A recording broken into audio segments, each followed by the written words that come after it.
Images you won't find on Russian state media. A grieving mother, her son Ruslan Gavrilov, killed in Syria working for a private security company during an ill-fated attack on American-backed forces. Online network Current Time visited her at her home. Are they not people?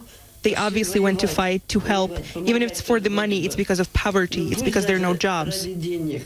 CNN has identified several of the Russians killed on the night of February 7th. They were employed by a Russian security company called Wagner and were part of a force trying to take a gas field held by U.S.-backed fighters and American troops in eastern Syria.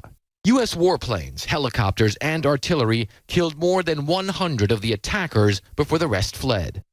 Sources we've been speaking to say many Russians, probably dozen, were either killed or badly wounded. One source who visited a military hospital says many of the Wagner contractors who survived have what he called horrendous wounds, and he called all of it a massacre.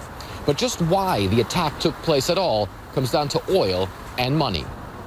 According to the U.S. Treasury, Wagner is led by Dmitry Utkin, seen here meeting President Vladimir Putin. Utkin is under U.S. sanctions because of Wagner's activities in Ukraine. He has a long association with the Russian oligarch called Yevgeny Prigozhin, who's close to the Kremlin. U.S. investigators believe Prigozhin's corporation also financed the so-called troll factory that was involved in meddling in the 2016 U.S. presidential election. Another of Prigozhin's many companies is called Evropolis. It has an office in Damascus and a deal with the Assad regime.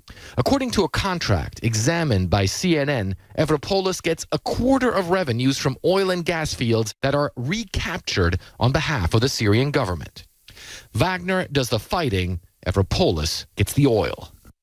Ruslan Leviev, an activist whose group monitors the Russian role in Syria, says Prigozhin's empire is extensive. The group of companies controlled by Prigozhin includes many well-known to U.S. structures. One of the most famous projects is the Troll Factory that specialized in propaganda and informational war. It's the Wagner private military company, which was initially formed by his personal security guys. Dmitry Utkin, the head of Wagner Group, used to work in Yevgeny Prigozhin's security service.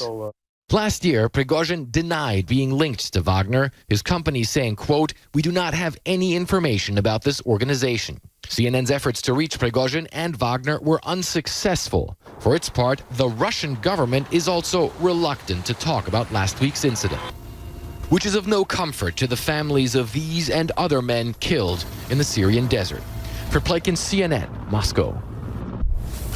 Fred, thanks for the report. When we asked for comment, the Kremlin responded, quote, "We have no new information about this, and we said everything we want to say on this matter."